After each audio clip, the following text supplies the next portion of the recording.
Brian Nelson. Welcome to Suit Up the Podcast. Great to be here, Terrence. Starting off, would you mind sharing just a brief biographical sketch with the audience? Yeah. I guess probably the best way to describe myself would be someone who's tried to be a generalist in a Mm-hmm. world that's kind of pushing people to be more and more specialized. So, in college, I had two majors. I did economics, international studies. I had minors in Spanish and Latin American studies. Right out of college, I got into finance. So I was a Oh, stockbroker for a few years. Then I went to Detroit and I worked for General Motors and their software, financial software. So that's kind of where my trajectory was going, to sort of work in computers. And mm-hmm. then when I was about 29, I kind of said, hey, this really isn't me. And that's when I decided to go back to grad school for creative writing.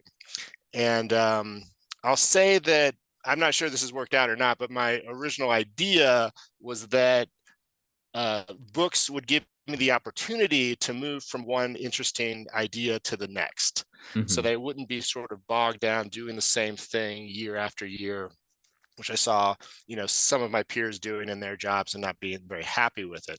So, I'm very interested in different types of genres. My first book was nonfiction. The series I did was kind of thriller, techno thriller stuff. I'm working on a high fantasy book now. So So really cool. interested in experimenting and playing around. Yeah. Have you read Range by David Epstein? No, I haven't. I'd highly recommend it. It's the whole premise of the book is why generalists succeed in an age of specialization. Uh-huh.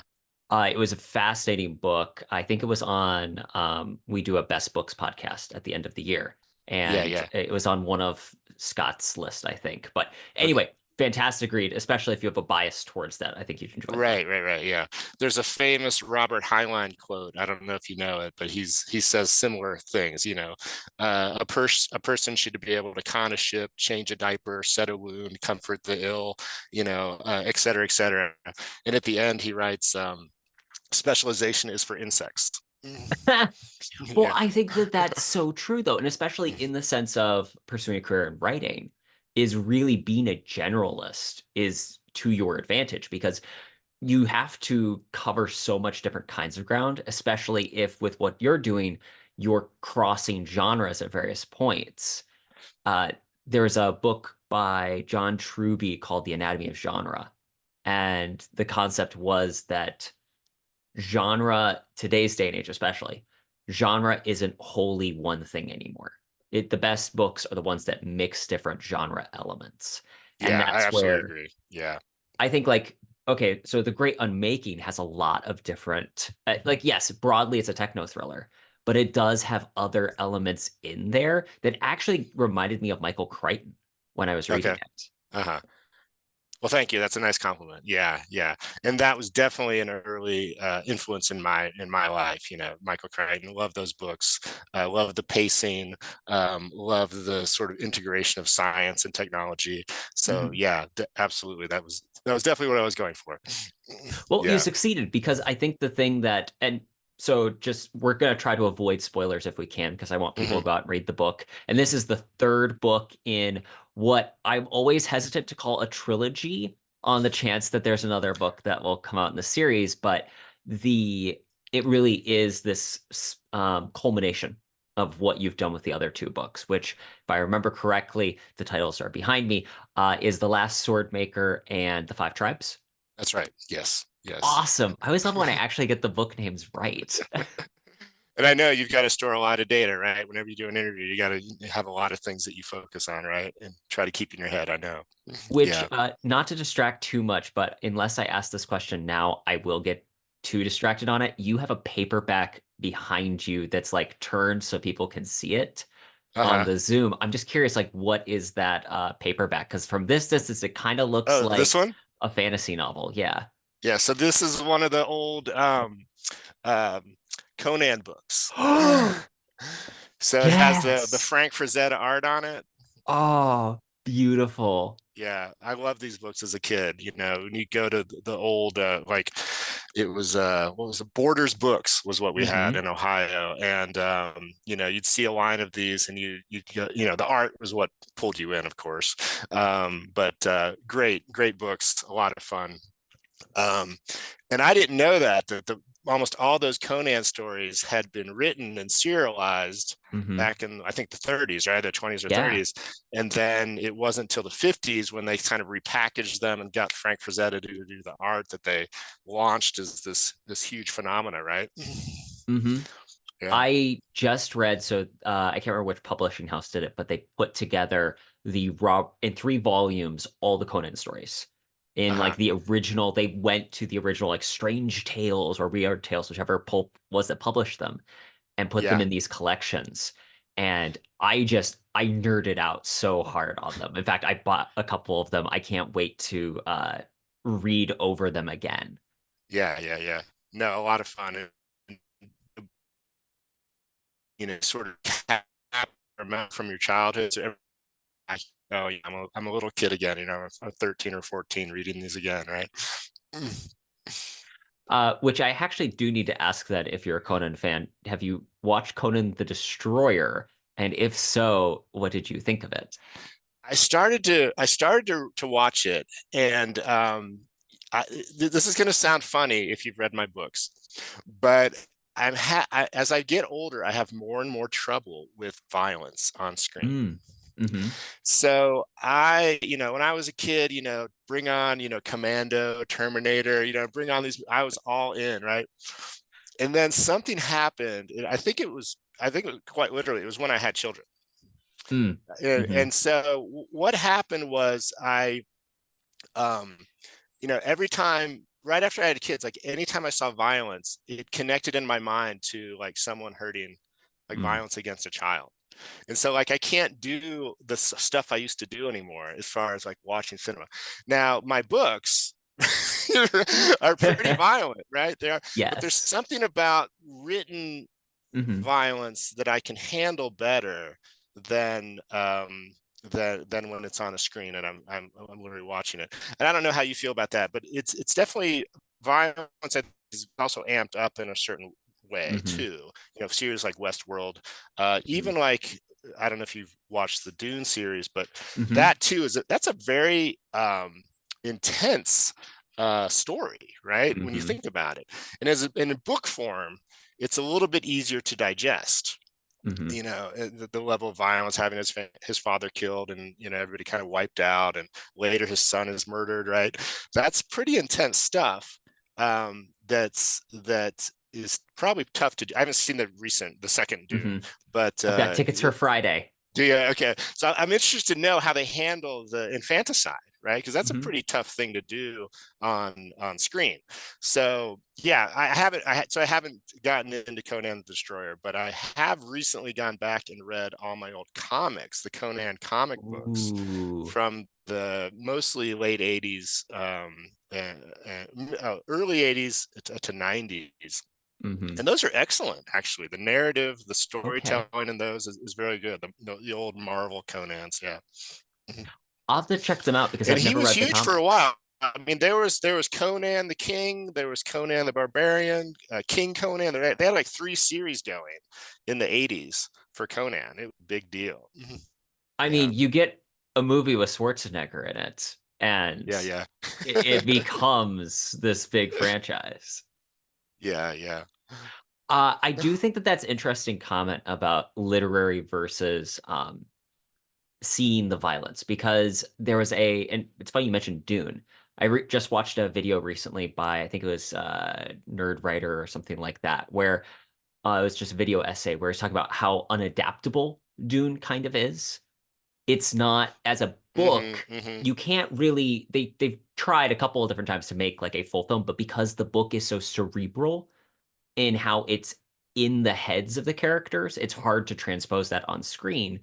And the same thing happens with the violence. In the book, he really does all of like the action fight scenes are very quick paced, few lines, and he moves on. Whereas in a film, they try to make that huge and cinematic, and that's just it's a difficult transposition. And I think in your writing, actually, you do a really great job of balancing it where it's enjoyable to read from the literary perspective, where I can see this happening and I feel the different emotions of the characters in those moments. But it also has a cinematic quality to it where as I was reading The Great Unmaking, I was thinking to myself, oh, I can see this set piece moment in the movie where this fight is happening. Yeah, no, great. And thank you. Yeah, I agree. I agree about Dune. Absolutely. It's a very difficult book to put on screen, as we've seen, right? There was the version that didn't get made in the 70s, right? I'm forgetting the name of the Jodorowsky's. Jodorowsky's. Yeah, I watched that documentary. The David Lynch version.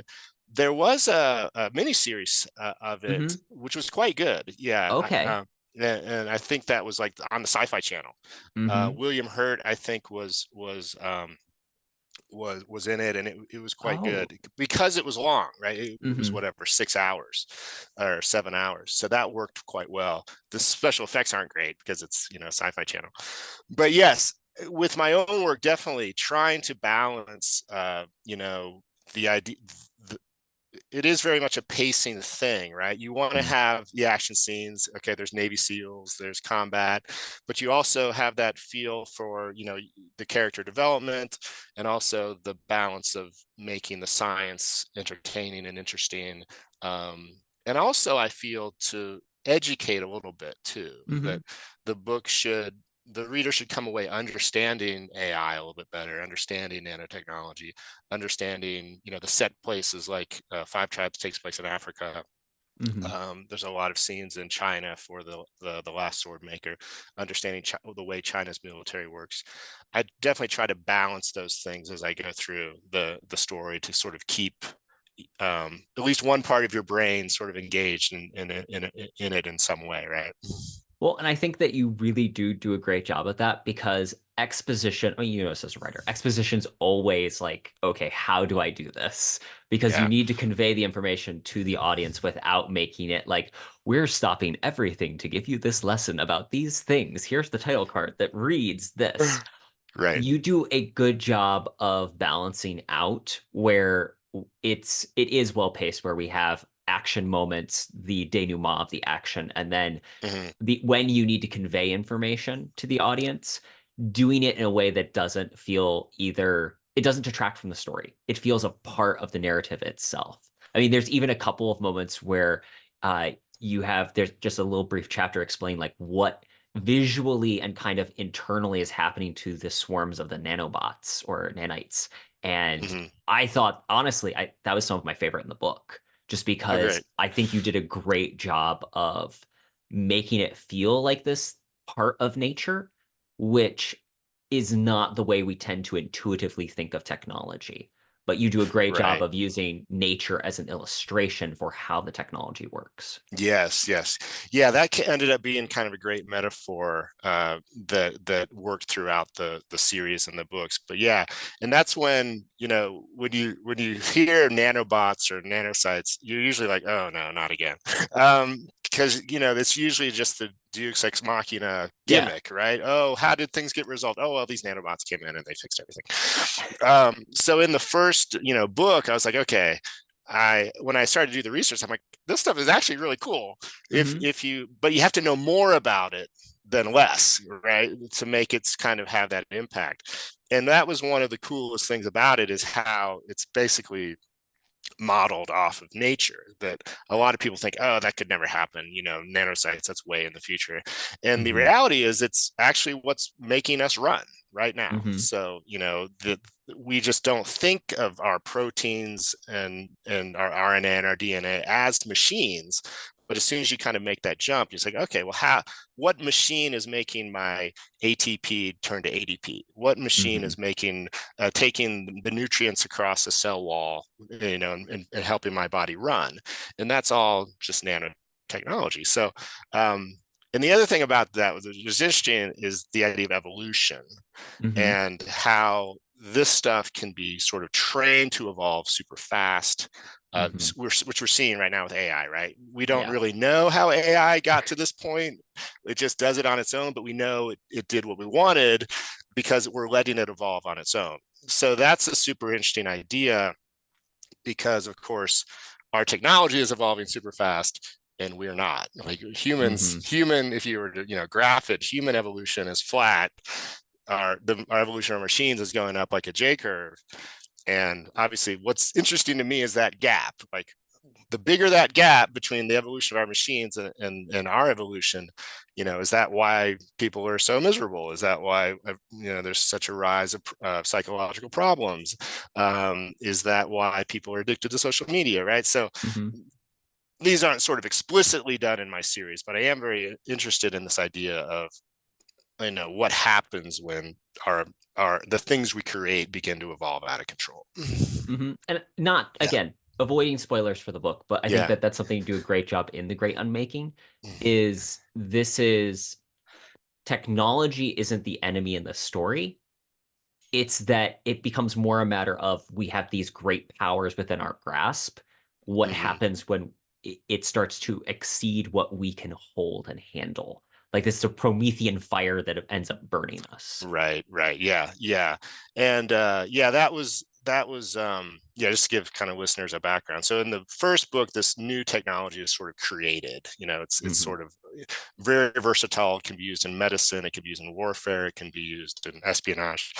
But then this third book very much about different groups that are coming in and trying to use it and how they want to use it. So I didn't want to make my AI, Agent Smith. I didn't want to make it that it's the bad guy, that the AI is evil and out to destroy humanity. What I wanted to do was make it clear that the people with their different Mm-hmm. agendas trying to use it, that sort of amalgamation of those different agendas is what causes this kind of inevitable or sort of sudden collapse. Yeah. Mm-hmm. Yeah. And probably the most interesting character that I kind of didn't anticipate was this character, a teenage girl named Emma, Mm-hmm. who her mother works in the lab where this technology is created, and she has a genetic disease that's killing her. So the mother sort of figures out a way to do gene therapy on her daughter. Um, and then of course she's only supposed to do it once and then let it go, but she overdoses her daughter in a Mm-hmm. sense. And because of that sort of second dose, it does what it's programmed to do, but then it doesn't die off. It sort of Mm-hmm. continues to live inside her. So it has this program that is supposed to help her. The program is supposed to fix this young girl, but of course it begins to sort of look at the world around her and begin to make judgments about how things should change around the girl, and that's one of the factors that leads to this collapse. Yeah, Mm-hmm. so that was fun to make, right? To sort of think about this sort of sentient thing coming awake inside somebody and still trying to work within its confines of what it's programmed to do, but then, eventually causing trouble. Well, and I think that again, that's another standout piece of the writing in the book is where you see the domino effect of one question leading to another question that leads to another question, and especially for a teenage girl, how that skyrockets. And it really, you can make the argument that that's like a picture into what maturity is Right, as right. we slowly come to grips with the larger and bigger questions and issues, which is traumatic in of itself. That's why we love being teenagers. Uh-huh. But the effect that that can have on then the even more adolescent AI that is working with her that is not prepared to go through that process. Right. Yes. It's again just a standout piece of writing in the book. So Yeah. thank you. Yeah, no, thanks. And that was kind of my metaphor as, someone with kids is like, isn't AI just like a child? Like when a child's young, right? My 10-year-old will turn to his older brother and say, I'm going to kill you. I hate you. I'm going Hmm. to kill you. Right. And you're like, no, you really don't. He's like, no, I hate you. I'm gonna kill you. Right? So that sort of sense that his judgment is evolving. His sort of Hmm. ability to decide what's right and wrong is evolving. And I think that's probably what we're going to be experimenting with or finding out about some of the AI that comes along, because it has to sort of grow or become Hmm. adult enough to when it's sort of trustworthy, because I'm not sure I'd trust I don't trust my kids alone. I don't leave them alone for a Yeah. long period of time, and this is why. Yeah. One other thing that really stood out to me in the book is, so I'm a big fan of noir. The like we're talking Mickey Spillane and just Uh-huh. not just the hard-boiled detective, which is what we tend to think of when we think of noir almost interchangeably, but that idea of having hope and then it ripped away from you, and people in difficult situations making hard choices that typically tend to lead to worse consequences. Mm-hmm. I think you do an interesting job of having, and all good writing should do this, where the characters are forced to make difficult decisions. And what you have are a bunch of very flawed people that make hard choices and decisions in this book that tend to be for their own personal reasons, even if they're vaguely noble. But because of that, that's what starts to release this Pandora's box that results in the Great Unmaking. Yeah, yeah, yeah. Yeah, a lot of kind of flawed characters. It's interesting you mentioned them. One of the ones that I get a lot of feedback on actually is this FBI agent named Bud Brown, Hmm. who is very minor. Like he's I think he's in one scene in this in the first book, 2 or 3 scenes in the second book, and then this book, third book, he really kind of comes to the fore. And he's an alcoholic. He's being forced to retire. He's lost now 2 partners, um, and so he's he was interesting to write. What's as talking writer to writer here. I was like, this guy is so cliche. Like, I'm 5 weeks from retirement. I've got one more duty to do, right? And I'm like, I'm really worried about this character. And like almost unanimously, like people are like, oh, this guy, I so identified with this person. He's my hero. He's what carried this book along. So that's a super interesting Hmm. kind of epiphany for me, and I'm sure you've probably thought about this too. But when you have something there's certain archetypes, right, that just Yeah. work. Hmm. And there's certain things that even if I'm like, oh, I have my MFA, I went to such, that's not the way you're supposed to do it. And then you do it, and that's like, oh, that's my favorite person, and I want more of him. It kind of shows you that a lot of things about sort of structuralism, Joseph Campbell kind of ideas, that there's Hmm. just sort of standard things that work, and as long as you try to do them well, they're not going to come off as cliche, or people, they'll resonate with people. Hmm. Yeah. Do you agree with that? Is that? I do, and I think Yeah. that I can't remember who it was that I read, but there was some writing book that I read that was like the cliches are cliches for a reason. It's because they work. The Hmm. problem is when you rely on the cliche to make things work, but when it's just a part of the story, it's amazing how it can just become a shining thing that people will kind of glob onto. Hmm. Right. Because at the end of the day, we still want to see the perfect rom-com is guy meets girl, guy loses girl, guy ends up with girl. That Yeah. Yeah. is a cliche, yet it is the plot that resonates so strongly that we still want to see it time after time. Hmm. Yeah. Yeah. Yeah, no, I absolutely agree. Yeah, yeah. And that's something that's kind of coming up quite a bit in the fantasy book, because I Hmm. am sort of pushing towards, old myth, standard Hmm. form, um, and trying to make it fresh, but also Hmm. realizing there's a huge body of work already out there that's, a lot of these ideas might already kind of be exhausted, but I've got to sort of just make it Hmm. my own, right? Right. Well, and uh, there's a book called The Secrets of Character by Matt Bird. We've had him on the podcast. Great Uh, guy, great book. Highly recommend just in general because it's good. But he had made a comment that people really aren't here for your story. They're here for the characters. So when mm-hmm. the characters are well written, this is why I like good crime novels that are like detective series. It's the same thing over and over. Hercule Poirot is going to solve a Yeah, mystery yeah, of some kind. yeah, But yeah. what we enjoy is being there with Hercule Poirot. And that's where it doesn't matter how repeated a plot can be. If Right. the characters in the world are enough of a click for us, we're along for the ride. Right, right. No, and that's makes me think of James Bond, right? Because Yes. yeah, I remember seeing an interview with Roger Moore, and he says, people like these movies because it's like your bedtime story. It's you Hmm. go to, you go and your mommy, read me the same story. Oh, I've read this 50 times. No, no, no, I like it because there's something about it that's resonating with people, and it just works, right? It just works. Yeah. So, how have you found the writing process different as you're writing your fantasy novel versus writing a techno thriller? I'm curious what that, because they are kind of a juxtaposition in Yeah. type.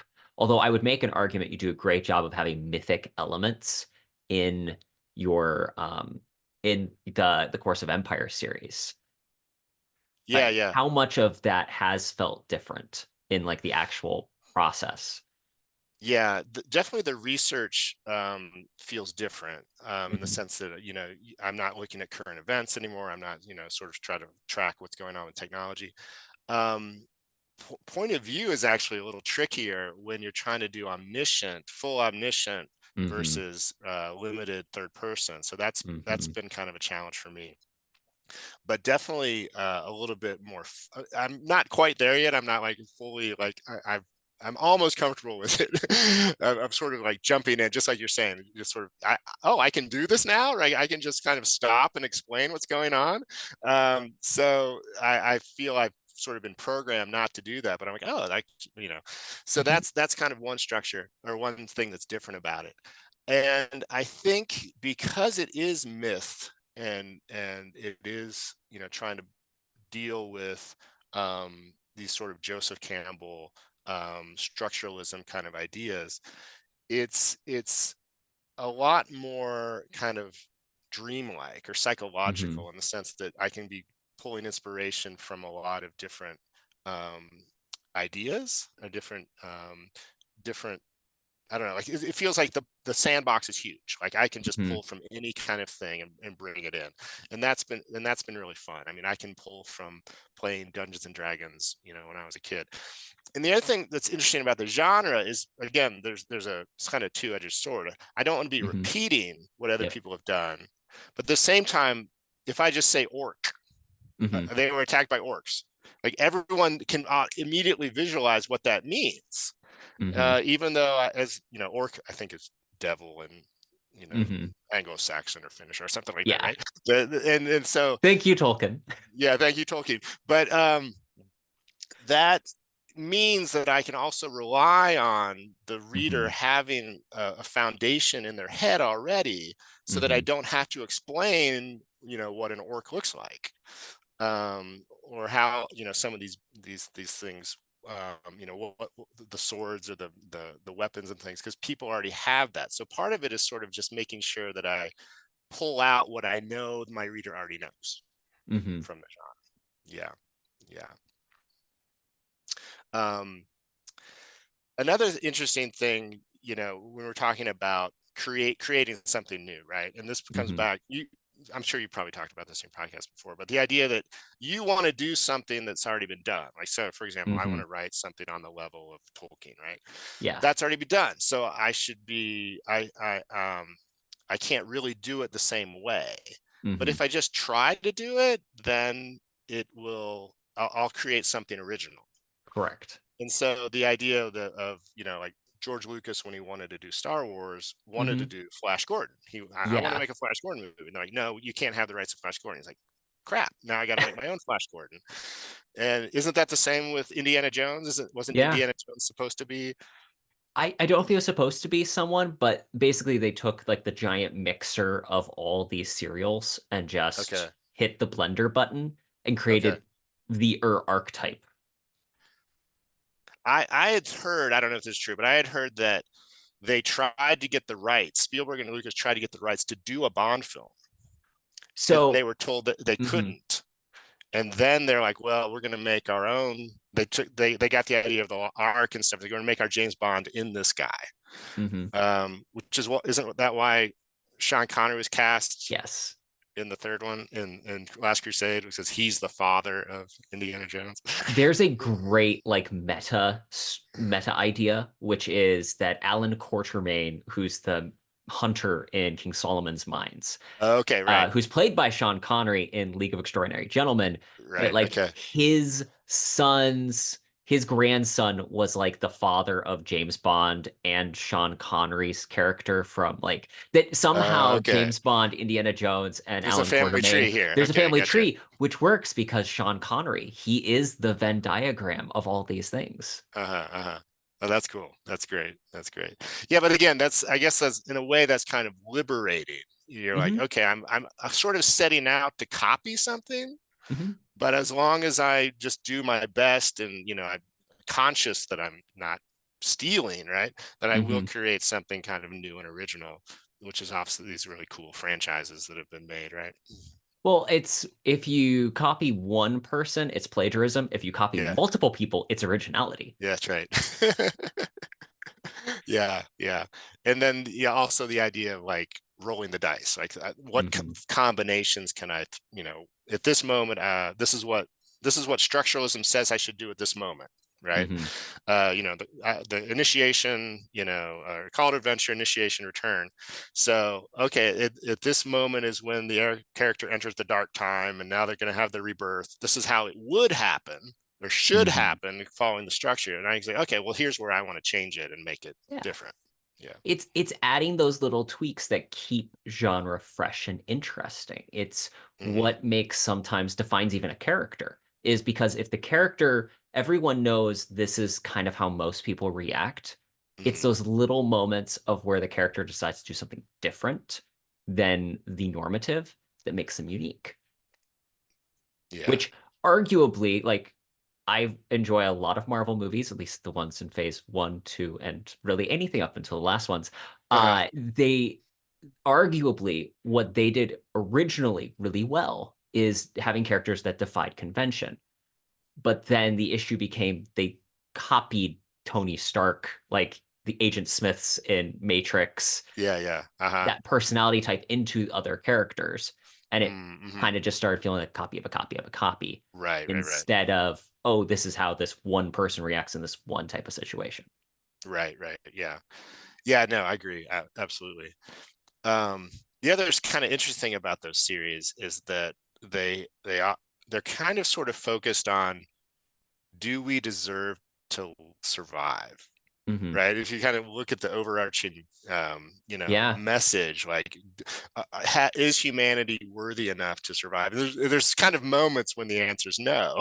Right, Hmm. and then of course we get the happy ending ultimately, but the fact that that's on the social consciousness, right, that as a Hmm. species right now is, I like to look at things that happen with movies and cultures as kind of reflecting our Yeah. anxieties and what's going on. And I think that is kind of like, okay, the overpopulation, climate change, the anxieties we have as a culture, Hmm. it is kind of an interesting question. Is mankind worthy enough to survive? Yeah. Hmm. And so this touches on the idea of themes. And one of the themes I really liked in The Great Unmaking is, and you posit this in a note at the end, is that the Course of Empire paintings helped inspire the books, which like the moment I Googled Course of Empire paintings, because of course I don't remember offhand what these Uh-huh. are, but the moment I saw them, like, oh, I think everyone has seen at least one of these paintings and recognizes it. But would you mind Yeah. just explaining a little bit about what those paintings are and how they contributed to the Course of Empire as a series? Yeah, yeah. So there's a really incredible American painter named Thomas Cole, and he was part of that Hudson River School. So we're talking like 1830s, 1840s, 1850s, and a lot of these sort of beautiful, striking landscapes of America. The forest and the river and the mountain and the clouds, and, really beautiful landscapes. But what he did was he created 5 images. Some of it I think was in reaction, if I'm not mistaken, to Andrew Jackson, right? This idea of a kind of rogue, sort of populist hero coming in. But basically, they begin with a tribal society, and it moves through sort of the evolution of man. So, Hmm. and there's just sort of little hints, like in the first couple paintings, like there's a boy playing with a boat, right? This sort of symbolizes kind of warfare. And then it culminates in this beautiful, sort of Greco-Roman sort of society, full buildings and beautiful marble. And then there's a war, and everyone's killed. And the last scene is just the ruins with vines Hmm. and stuff growing over them. So each picture, each of these 5 pictures is of the same scene, but Hmm. over, you could say 100 years apart. And so that was kind of an interesting inspiration for me. I was like, huh, so this is someone's viewpoint back in the early 1800s. What would this look like today? Like if we were to destroy ourselves, Hmm. how would we destroy ourselves? And that's when my love of Michael Crichton and this, H.G. Wells and these old sci-fi books sort of merged with this idea of trying to create a kind of a original path to apocalypse or path to destruction. Yeah. Mm. There's a book series. Have you read Bernard Cornwell's The Last Kingdom at all? I know those books. I've gotten through about half. Oh, they're good audiobooks. Yeah, Yes. yeah, yeah, Especially the first handful, narrated yeah, by Jonathan Keeble. Oh, love yeah, the voice. yeah. Mm, There's a recurring theme that shows up in that series in particular because it's Saxon England, so they still have the remnants of Rome. hmm But hmm he makes a couple of comments about they built from marble and they put thatch in their roofs. And it just has this spirit of, is civilization destined to always decline? hmm hmm And I thought that was an interesting theme that not only is in those paintings, but then in your trilogy too, is this idea of how civilization does have these rise and falls. Right, right. Yeah, kind of like that cyclical nature. Yeah. And one of the things I wanted to play with, and is this idea of which man, humanity, I guess, is better, right? Is Hmm. it better to be technological man, or is Hmm. it better to be primitive man? And so, sort of, not to give too much away, but there's this sort of, with the tribe in Africa and what happens at the end, there's this strong inclination towards, the primitive, which is an interesting theme that's been done in different ways Hmm. by different authors. For example, the War of the Worlds, Hmm. um, the original idea is not that the Martians are necessarily alien, but they're actually just humans that are more evolved. So Oh. the H.G. Wells's original idea was what would happen if the mankind of today met the mankind of 5,000 years in the future? What would Hmm. that conflict look like? So that's what he had a lot of fun doing with the War of the Worlds. Um, Going back to Star Wars, the Return of the Jedi, which is not my favorite movie. I'm still upset that there were Ewoks and not Wookiees on Endor. That was a big. Originally, he was going to make it a planet of Wookiees, and then he cut him in half and reversed the name, so they're Ewoks instead of Wookiees. I'm still upset about that. But Oh, anyway, that makes so much more sense now. yeah, yeah. So, but basically, he that was his message too, right? That primitive man, Hmm. primitive Ewok in this case, is wiser or than technological man represented by the Empire. So, kind of playing off some of those kind of themes. And I think, we as a culture know, or we feel Hmm. like, okay, we have all this technology. Are we really better off? Are we designed to live the way that we're living, or are we designed to live a different way? And that's something I'm super interested in, is like design, like literally how humans are designed. Hmm. Um, even down to like, why do you have 10 fingers, or why Hmm. is your rib cage, encased in armor, essentially your rib cage, why can you live with, how can you live with a quarter, you can live with one half of a kidney. Hmm. So you have a safety factor, like your design, you have a safety factor Hmm. 4 on your kidneys. You have a safety factor of like 50% on your intestines. You can lose half your intestines. So these are kind of ideas of like what we were sort of clearly made to sort of take damage and Hmm. and live a pretty tough life, which of course luckily or unluckily, most people don't do these days, right? Have you ever read Nassim Taleb? No, I haven't. No. I think that you would enjoy his books if for no other reason than so he's an economist, but he's Uh-huh. also a philosopher. And he's written, he calls it the Inserto. So far, it's just an ever-growing series of books that deals with the idea of uncertainty, principles of Okay. uncertainty. The one that most people started following him with was called Anti-Fragile. And the whole concept of the book is what makes something that when instead of something being fragile, so drop it, it breaks. Uh-huh. The opposite of that we tend to think of as robust. But he posits instead it should be something that says, please drop me, because it's something that can get better with more stressors. And he uses the example Okay. most biological things are designed to take damage and get a little bit better from it. Not everything. Obviously, Uh-huh. there's a certain breaking point, Yeah. but he goes through, he talks about, look, the fact the human body has these doubles of so much because it's designed to keep going after it takes a hit. Yeah, yeah. No, that's great. And I totally agree with that. Um, so I've done a lot of martial arts and I actually trained my kids Oh, in martial arts. And oh, that's actually so my son cool. just got his junior black belt last weekend. So that was a big thing. Hey, Yeah, he's 13. So I'm very congratulations. proud of that.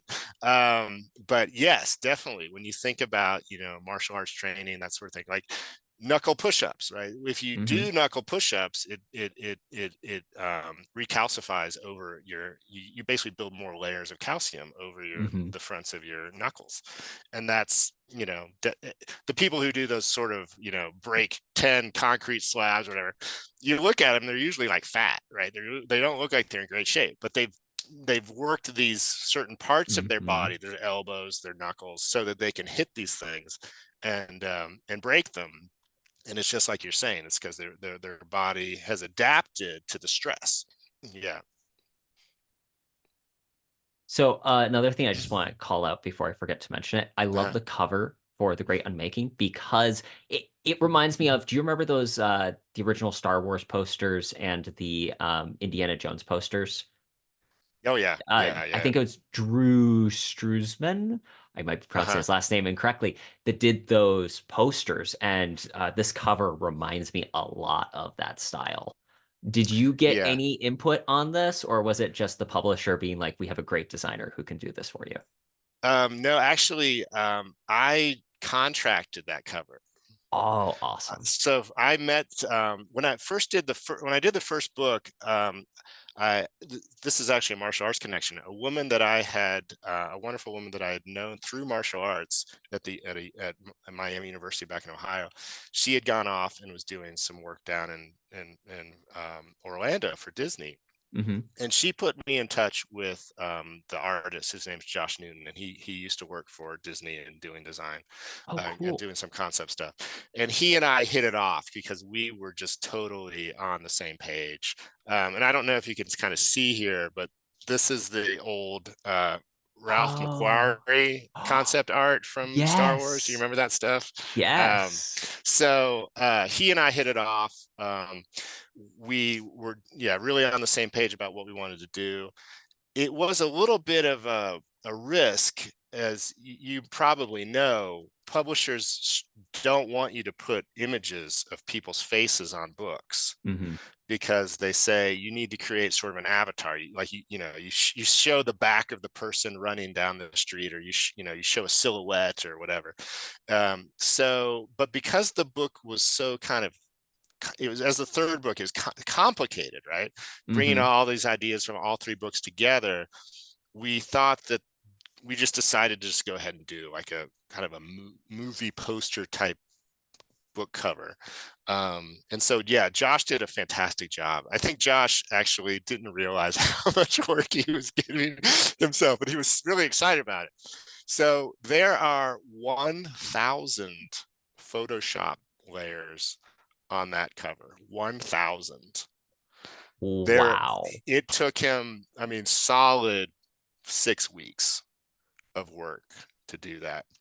And he did a fantastic job. So, I mean, there's this one of my favorite action scenes in the book is this. Takes place in Namibia. There's a group of these teenage Khoisan who Mm-hmm. are trying to they go to this sort of outpost out in the middle of the near the desert, and it's a great sort of labyrinth space where it's full of like cooking supplies and food and weapons, and so they get in a gunfight with a group of mercenaries, and so it creates this incredible, really exciting scene, which becomes more complicated because there's all these propane tanks that are Mm-hmm. outside being stored, and they start to there's a fire gets started and they start to explode. So there's sort of like these cannonballs flying through the space as these people are trying to fight. But he was so detailed, and he read the whole book and he got into it, and he if you look closely at the cover, I mean, you have to really look, but there's a container ship, like there's the compound has containers, and you can literally see it says Maersk Sealand on on on the side of the Yes. container on there. His detail was so minute, and it was great. So he did a great job with the lighting and creating the characters, and I was really happy with that. And Josh deserves a big tip of the hat for his hard work. That's Yeah, awesome. yeah. One of my favorite questions to ask authors when we have them on the show is, do you have a writing routine? And if so, what does it look like? So yeah, I feel like my routine has gone out the window recently. I understand that far too well. Yes. It's one of those moments where you're like, I have a planner, and on the Hmm. planner every day there's a section for like 3 hour section. It just says writing, and it's Hmm. really been like 2 months, no, not 2 months, but probably like three Yeah. 3 weeks since I actually was able to do a day. But essentially, what I try to do is I define writing broadly. That's one Hmm. of the things I've learned to do. So Hmm. if I'm writing, it doesn't mean I have to be putting pen down on paper and writing every day. It can be editing, it can Hmm. be research, it can be just doing some reading that I think will help me. I'm Hmm. I think very much of Gigo, garbage in, garbage out kind of idea. Like Yes. if you don't have good influences in your life, Hmm. or that are kind of promoting the ideas you're working with, you're not going to write well. So I try to sort of feed myself good intellectual knowledge, I guess. So I guess that's one of the things that make it so I don't feel like I ever have writer's block, because I'm always there's always something I can be doing that's making the book a little bit better, even if I'm not, drafting. And another thing that I think is dying out that I still do is I write everything out in a longhand first. Mm-hmm. So Wow. the freedom of the blank page and the Hmm. ability to like just write and move around is super important to me for that first draft. Hmm. And then the act of just transferring over is usually like one pretty Hmm. good edit. So just Yes. the act of moving it across, it'll change enough. Hmm. And then maybe actually usually after one more run through, if I read it, it's getting pretty close to where I could maybe show it to someone and get feedback on it. So those are some of the things that I do that um, kind of take the stress off of it, I guess. Hmm. And so I actually don't feel like I ever get writer's block That's anymore. I think that's phenomenal. good. Yeah. So there's always kind of something I can do that's Hmm. making it better. Yeah. Hmm. You have a system where there's constant progress, even if the form of that progress is shifting activities. Right. Exactly. Exactly. Yeah. There's a book by, I think his name is Mark Bell, called Refuse to Be Done. And basically his concept was how to get your book like done in 3 drafts roughly. Okay. And his principle was do that thing that you just described, which is instead of copying and pasting for that next draft, Uh-huh. write from one, write the other. Oh, really? Because Okay. that way Interesting. you do capture, a bit like you described with the Uh-huh. longhand to the Uh-huh. first typed one, you're capturing those little errors Mm-hmm. that you miss if you just copy and paste. Uh-huh. Right. Right. And Right. through the nature of rewriting it literally, you are noticing little things and picking up and changing little bits. Right. Yeah. Yeah. No, that's true. And definitely that helps with flow. I Hmm. think, when you retype it, you're like, oh no, I can't go there. Cut that next sentence. Keep this idea going, or else you're going to lose it. Yeah. Definitely helps with flow. Oh, that's interesting. That's interesting. Um, yeah. And how about you? Do you have a set thing that you follow? So this actually pivots a little bit to the question I was going to ask, which is, Okay. so I have found so far I'm working on my fourth book right now, and it every book so far feels different in terms of the writing of it, the research. They all have different challenges, and it could just be my time of life has changed with every book. So that Uh-huh. inherently, the circumstances in turn then change the material of how I go about things. But Yeah. I heard Churchill once describe, I say I heard Churchill as if I was there listening to Churchill talk. Churchill once said that every book is a monster that must be slain and thrown before the public. And I kind of like that metaphor because it feels like it's a different type of battle with each story.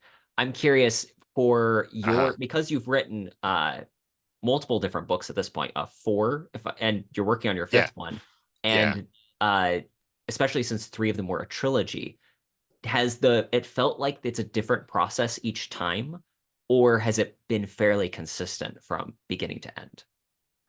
Oh no, yeah, definitely. I mean, when I think back to my first books and like the self-doubt and the sort of like, oh, you can't do it. Is that right? Oh my gosh, is that gonna work? I don't know.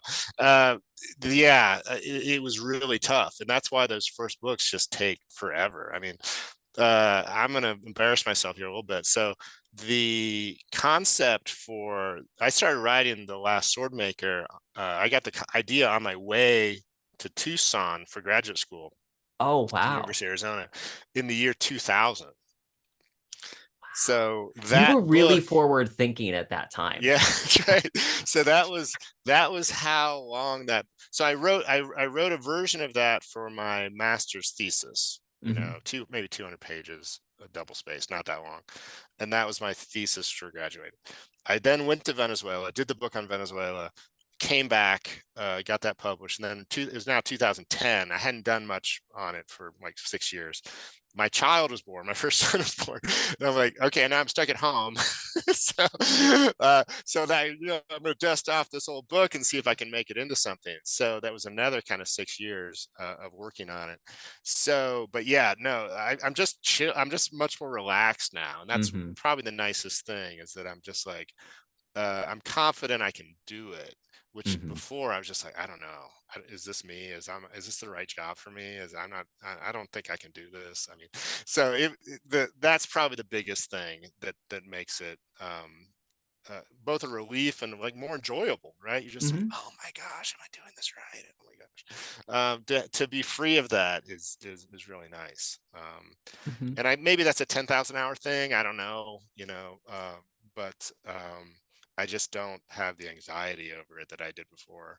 Hmm. Um, and it's just each book's a little better. I think every book I've written Hmm. is a little bit better, a little bit faster, comes out a little bit easier, and I hope that continues. Yeah, yeah.